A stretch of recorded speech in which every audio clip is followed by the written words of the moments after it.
Okay, folks, so, there is a book called 1984. You may have heard of it, possibly. I'm sure most of you have. And remember, everything in that book, all the authoritarian figures, the institutions of authority, their names are actually the opposite of what they do. So the Ministry of Truth is actually the Ministry of Propaganda. That's what they actually do. Okay, so they spread all the propaganda to convince people of the narrative that serves them. It's a way to leverage power. The Ministry of Peace is actually the War Office. Okay, they conduct war. And what's the other one? Ministry of Love. Oh, the Ministry of Love is the Big Brother. It's the loyalty to Big Brother. So they make sure that you are correct in your devotion and loyalty to Big Brother. And they use fear. They leverage fear against the populace to make sure that your number one loyalty is to the state, to Big Brother. So we are at that point for sure in this interesting dystopian, semi-dystopian society that we're living in right now, thanks to, actors like Joe Biden, World Economic Forum, Klaus Schwab, George Soros for sure. So the Journal of Medical Ethics argues here that pregnancy can be considered a disease. Yeah, well, we're there. So on the far end of the scale, we have the shout your abortion nuts who want women to be proud of their abortions and publicize the fact as much as they can. Amelia Bonau, who's such a sweetheart, she's just a sweetie. She says, I let a bunch of kids grill me about my abortion and it was great.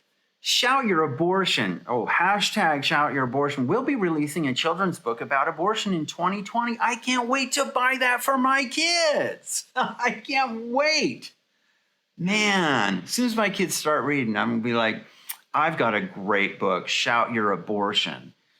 Sounds kind of like an insecurity here. Matt Walsh says, yeah, we have women also who consider fetuses to be parasites. Matt Walsh says, please stop killing undocumented infants who are trying to cross the border of the birth canal in hopes of a better life.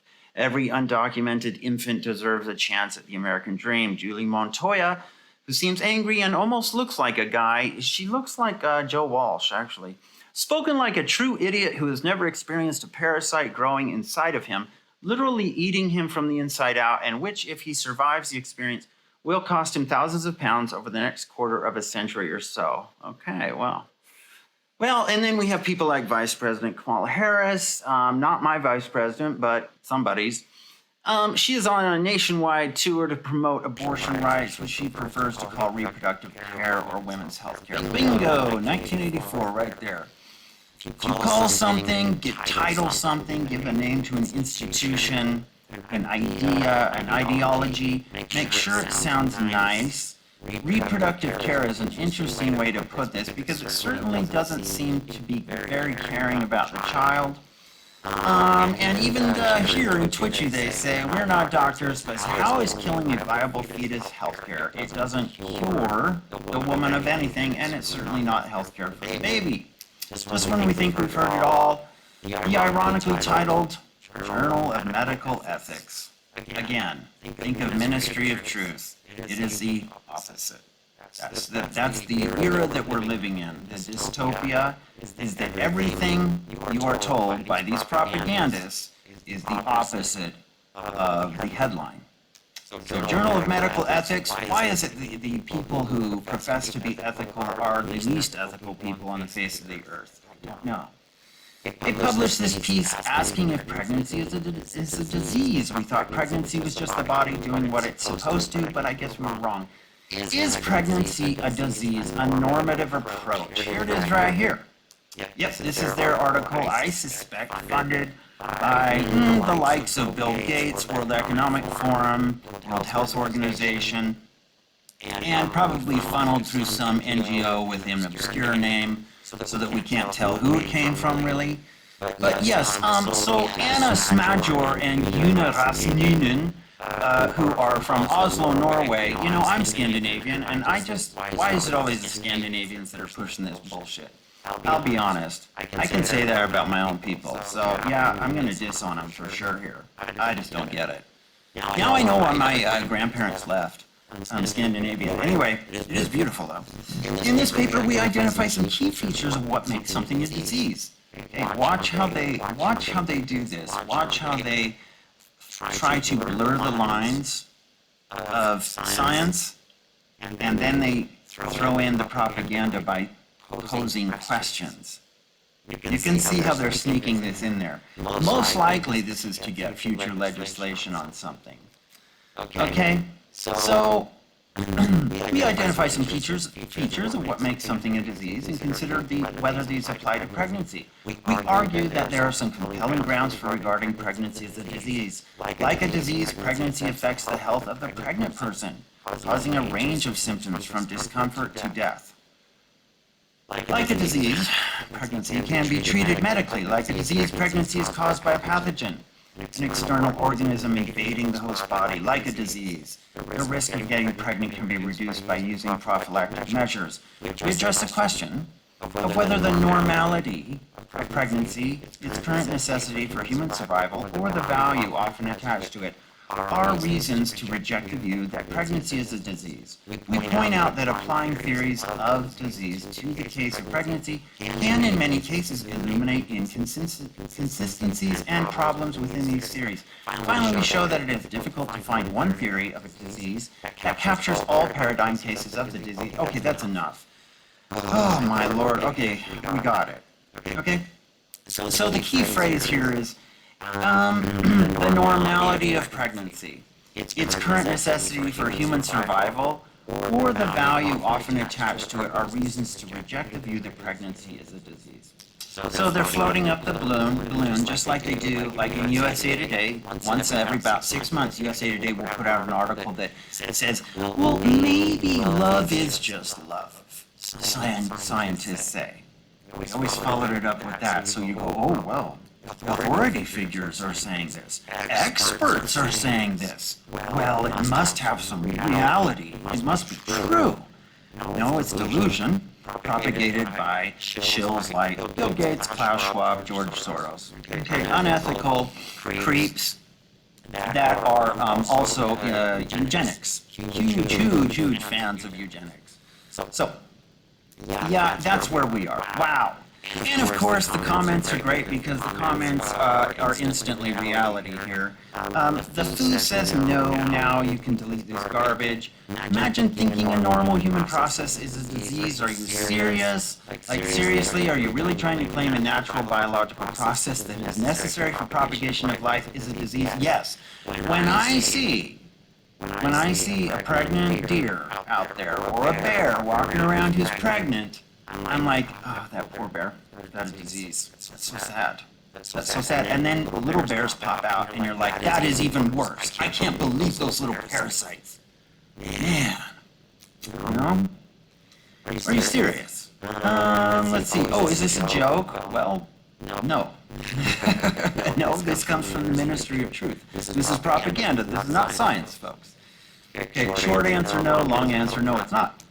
Nope, didn't even have to read the journal entry. That was a really easy question to answer. Next time, reach out. I'll save you the time and hassle. Yeah, these are pretty basic. Like, you just ask anybody and they'll go, well, no, it's not a disease. Except there's some nut jobs out there who believe it is, like some of these people.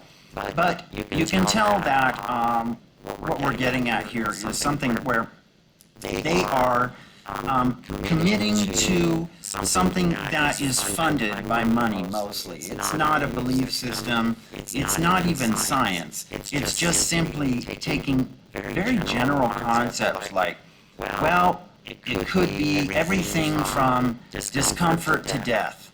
So it's a disease. Because diseases cause discomfort and death.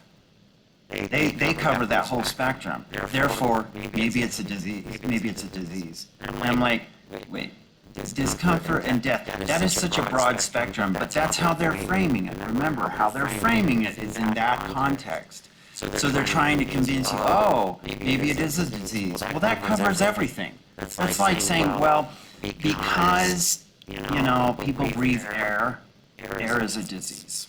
Air is dangerous. Okay? Water dangerous. Okay? The fact that humans need to drink water, oh my gosh. That's a problem. Okay? That's how stupid this is. I've been working on an essay for a while entitled Bioethics Has an Ethics Problem. Thank you for providing this supporting material. For some reason, the field of bioethics seems to attract people who are morally unqualified for it, not sure why. Yes, these are the most unprincipled people on the face of the earth, and this is the Journal of Medical Ethics, and it seems to have attracted the most unethical people on the face of the earth, people who probably would easily be involved in selling people's organs and body parts to China. So it's kind of the same thing. So these are people without principles. This cannot possibly be a real paper. Indeed, sorry, Gail Fink, it is. This paper doesn't even understand what pregnancy is, I suppose. Not a pathogen that is developing inside the womb. It is a human being. This is also coincidentally how every other human comes to be, so you must take that into account. Yeah, is academia a form of mass hysteria, normative approach? I don't know, this disease has sure basically propagated entire species across the face of the earth, which is pretty amazing for a disease to do. But see, this goes right along with the other narratives of the eugenics, the masters, the high priests of eugenics at the WEF, which is also climate change as well, that you must be reduced. You are the problem. You know how they always say your carbon footprint. Your carbon is the problem. But really they're saying, no, you're the problem. Carbon, you need to get our emissions down. Now what we need to do is we need to genocide people. And we're going to do it via the context of journals, academic journals, scientific journals, to make it a softer, gentler genocide. Okay? This is how it's being framed, folks. And academia is a form of mass hysteria now because there are no checks and balances. There's nobody going, wait. See, if you go, wait, hey, wait a second. I don't agree with that. You're out. You're out of the system. You're losing your job, and basically you're living.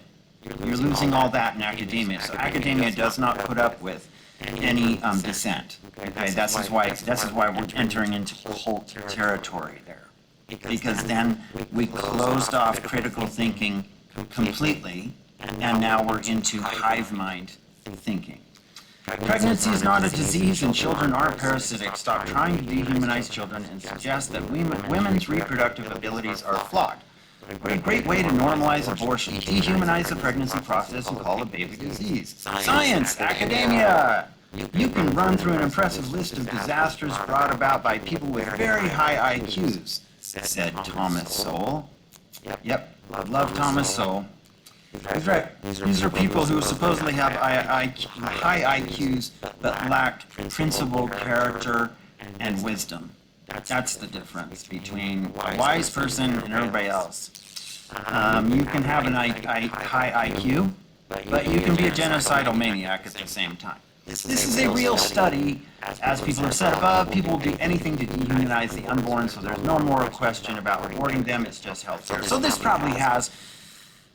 will probably have repercussions in some type of future legislation passed by the EU, which hates humanity. We know that for sure. And so please, French farmers, German farmers, all you guys out there, please keep dumping manure on the EU Parliament building. In fact, I recommend that. And I suggest that. Thank you for doing the Lord's work.